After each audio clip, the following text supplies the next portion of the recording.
Measuring the success of an M&A transaction is essential to ensure anticipated benefits are realized and to identify areas for improvement in future deals. Let's break this down step by step. First, assess synergies. The objective is to evaluate whether expected benefits like cost savings and revenue growth have been achieved. Next, monitor the progress of the integration process. Ensure it stays on schedule and within budget by tracking key milestones.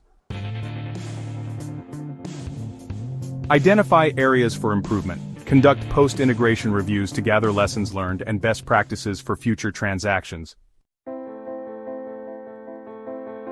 To measure success, track key metrics across 5 areas: financial performance, operational efficiency, employee engagement, customer satisfaction, and integration milestones.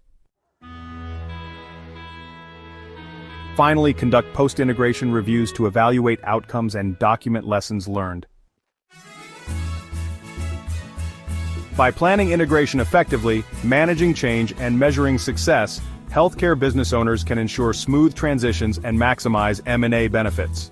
Don't forget to like, subscribe, and hit the bell icon to stay updated with Prime Exit's M&A advisory. For more insights and expert advice on healthcare M&A, and for a free valuation of your company, contact us today.